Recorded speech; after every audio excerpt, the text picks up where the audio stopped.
Hello, beautiful people. I hope all is well. I hope all is well. My name is Alison, certified dating and relationship coach, and you are tuned into the Single Season podcast. On this podcast, we talk all things dating and relationships, and make sure that you listen all the way through to the end so that you can have resources available to you so that you can get your single season in order. Today, we have an amazing guest. Her name is Nika, and she has some questions around how to make sure that we are not undermining our own process while trying to be found by the one, as well as making sure that we don't have too many expectations that are unrealistic that may be stopping us from being found by the one. So welcome, Nika. Thank you so much for being on the show. Hello. Thank you for having me. Of course, of course. So your first question was about people holding themselves back from being in the relationship that they desire. Can you give us a little bit more about that? Yeah, because I know sometimes as women, especially when we start getting older in age, we tend to rush, put certain standards, especially if we've been through certain things. We draw out this long list. He has to look like this, have that.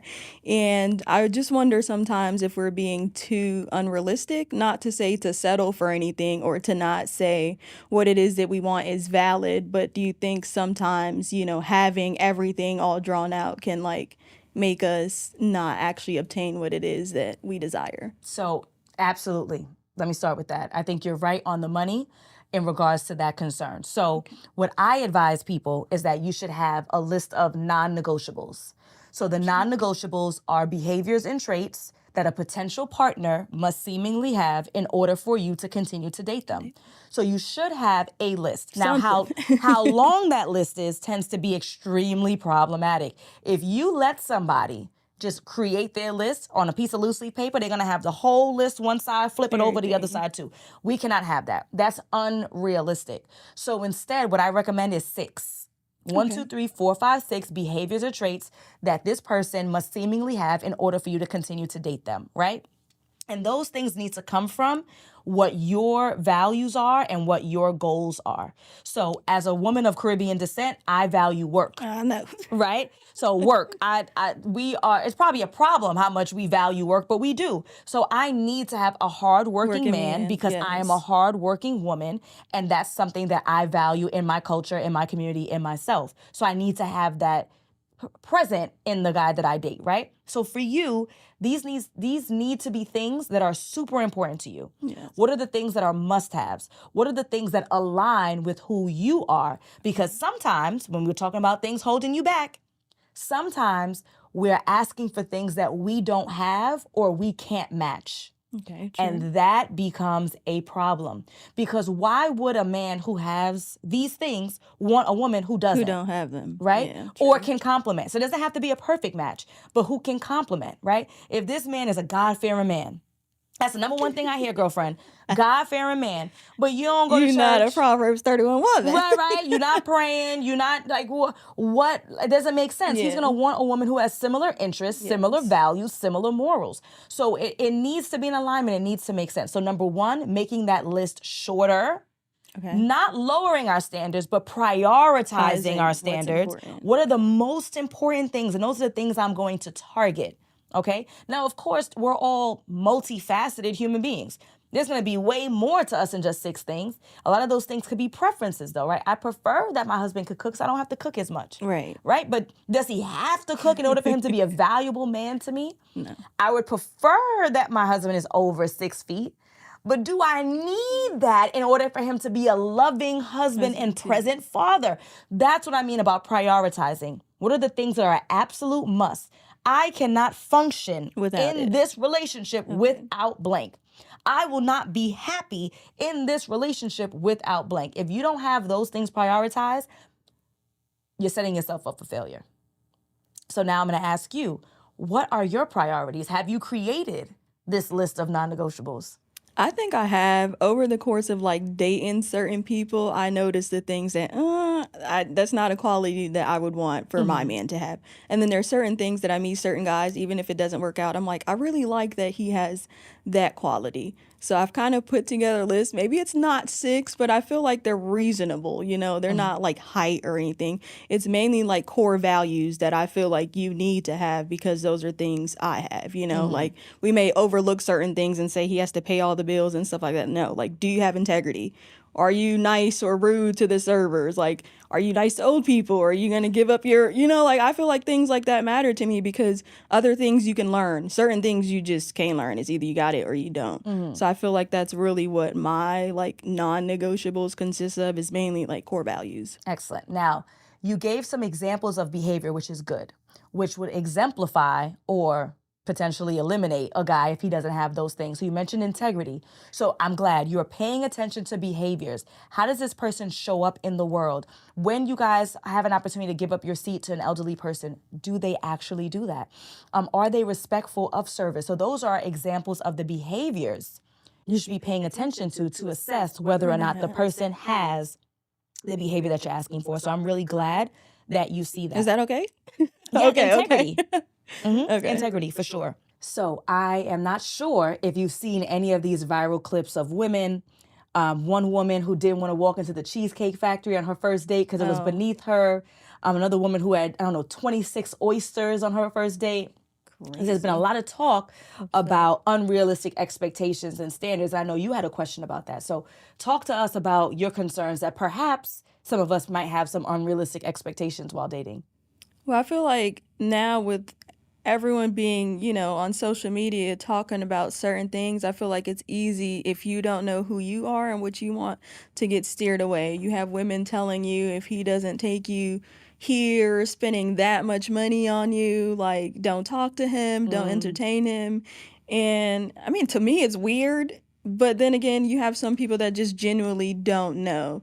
So I feel like, yeah, without shortening yourself, still getting everything that you desire without being unrealistic, but then still finding that soft spot where it's just like, okay, I feel like he's being respectful. I feel like we can work through this because realistically, everyone is not making 6 figures. Everyone can't live up to these standards that social media is telling us that, we need to have in order for us to date or talk to a man. Yep, absolutely. So this is what my recommendation will be.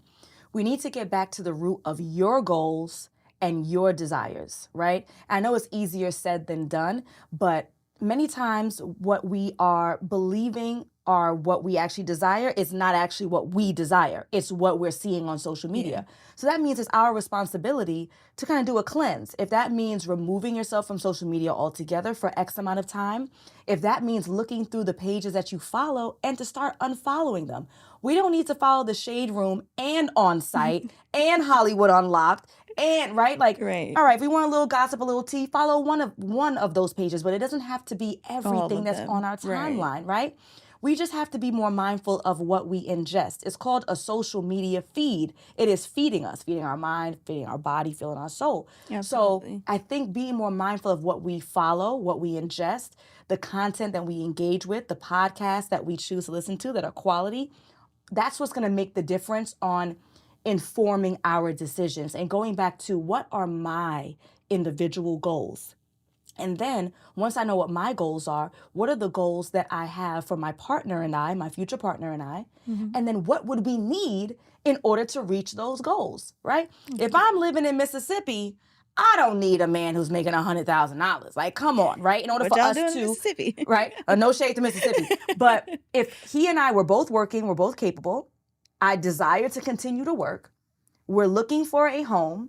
If we want X amount of children, we may want X amount of bedrooms. Like, do the math. What works for y'all. And then you figure out what works for you. And perhaps $70K is enough. Perhaps $80K is enough. So it's about being true to what your desires are and not allowing social media and others to interject into your own thoughts, your own beliefs, your own goals, your own desires. So I think that would be an excellent start. Folks need to be more mindful of who they follow and the content that they engage with, and because that is going to have either a positive or negative impact on what they say their expectations are. Or this 6'6", not even knowing. Like, come on. I never Everybody don't make 6 figures.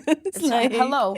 Now I'm gonna say if you in New York or LA, child, you might have to find yourself some 6 figures. But my point is, let's go back to location might matter. Location might matter. But let's go back to an original point that we discussed, which is, If we are looking for a partner, we need to either have or match what we desire. So are you flipping burgers at McDonald's talking about if he ain't make six figures, then what? And not to say that gentlemen are looking for women, or at least the kind of gentlemen we want are looking for women who make this ton of money and they have to match it, but you have to be a good steward of money.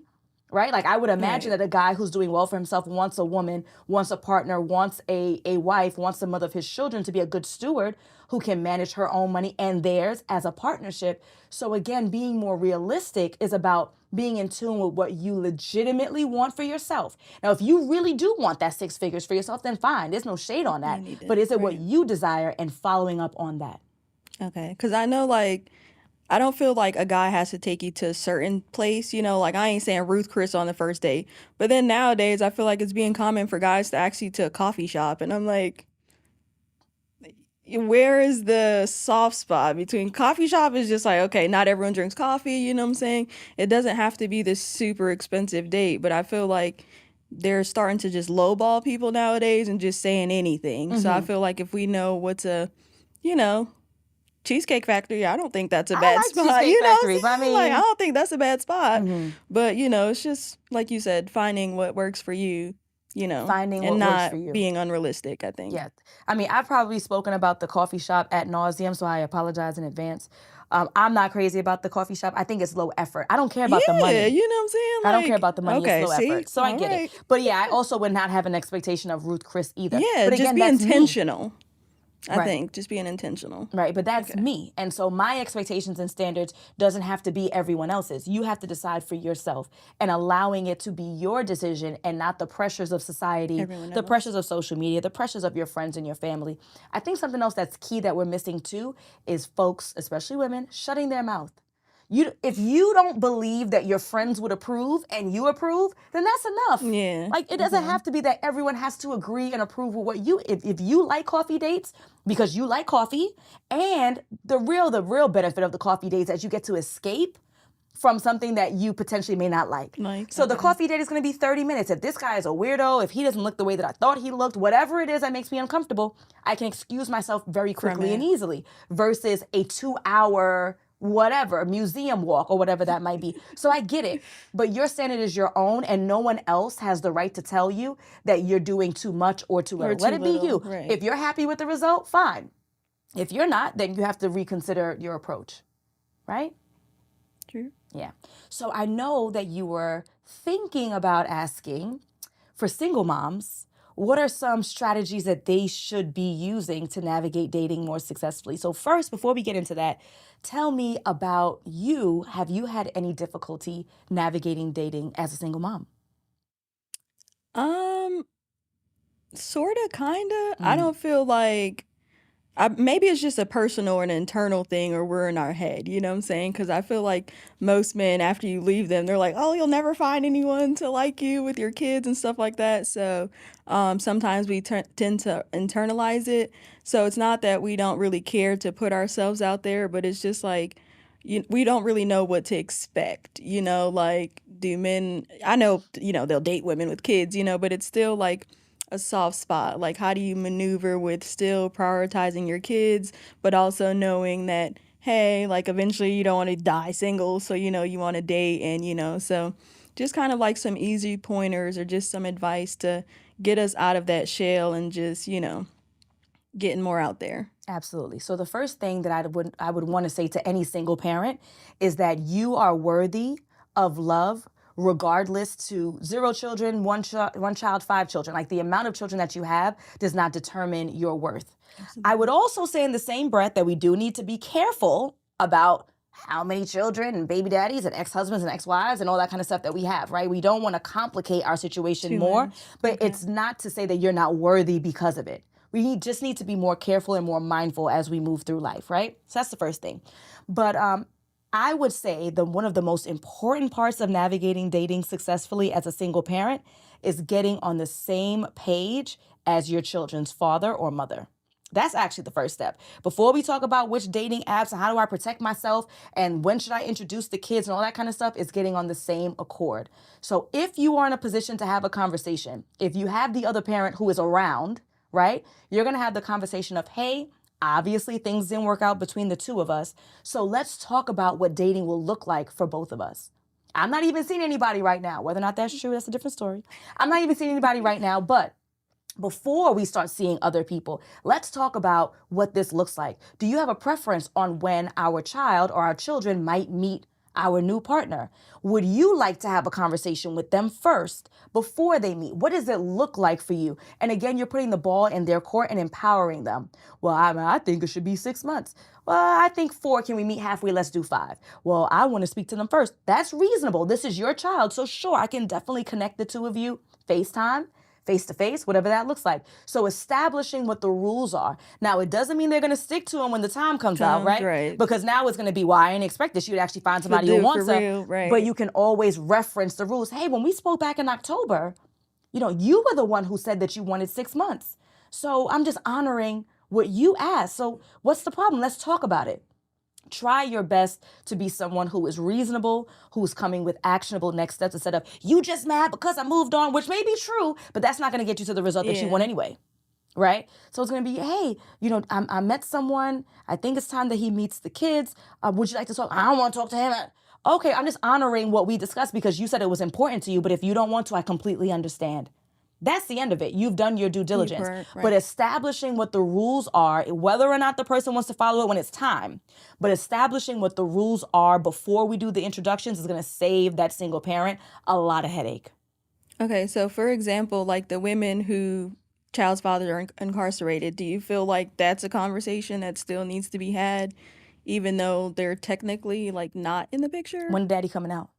Not for a long time. Okay, so it depends on the level of communication. Right. And it depends on what the relationship is like while the other parent is incarcerated. So if there is, if that parent who's incarcerated actually has a relative relationship, meaning that every weekend they get to speak to their child, you're speaking with them, maybe you're sending packages, maybe there's visitation, like if there is some kind of rapport, then I would treat them the same way that I would treat someone who wasn't incarcerated. Minus the visit, minus the FaceTime part, right? Right. Whatever that might look like, whatever's reasonable, distance, whatever, I would still Have the give them the same conversation. level of consideration. Okay. If this person is absentee, they don't even have a relationship with the child right now, right? And by absentee, not necessarily by choice, but not having a relationship with the child now, any sort of relationship, even behind bars, then It doesn't really. Okay. it might not be something that you want to breach because what? The last time I spoke to you was 3 years ago and now I'm calling you to say, hey, I'm moving on. What's up? By the way. Right. So if we're already in relative reasonable flow of conversation, then sure. Then yes. If this person is just absolutely not present, then I would treat them just like an absentee dad who lived in Chicago. You absent. So there's no reason for me to tell you the ins and outs. Okay. Make sense? Definitely. So as we wrap up, what is one thing that you are going to walk out of here and implement in your dating and relationship life? I think I'm going to be more intentional about what I want, and just stand on that, and just, hey, this is what I want. These are my non-negotiables. Maybe go over my list again and check off the things that are like, okay, girl, like you'll be okay. If you don't have that, and just pretty much, just be more mindful of what it is that I'm requiring, obviously making sure that I can, provide that as well, and just be an equal for what it is that I'm looking for and, asking of someone else. Nice. So Nika, how can we connect with you, especially if we are a single gentleman in the Atlanta area? How can we connect with you? They exist? They exist. I'm just playing. Okay. Instagram, pretty much all platforms, Nika Pretty with 5 T's. So that's NIKAPRETTTTT. Is that 5? That's okay. it. 5 T's and then Y. So yeah, pretty much on all platforms is Nika Pretty with 5 T's. And thank you for being our guest. We really Thank appreciate you it. so much for having me, guys. Yes, absolutely. So, folks, I hope that you have your own takeaway. One of the most important ones that I think Nika and I were able to sketch out here is sticking to what your non-negotiables are based on your values and your goals, not social media's and not anyone else's. Again, here's another episode of the single season. I hope that you guys have gotten value out of it. I am your host, Alison Wellington. If you are interested in working with me, go ahead to my website, alignwithallison.com, to book your consultation.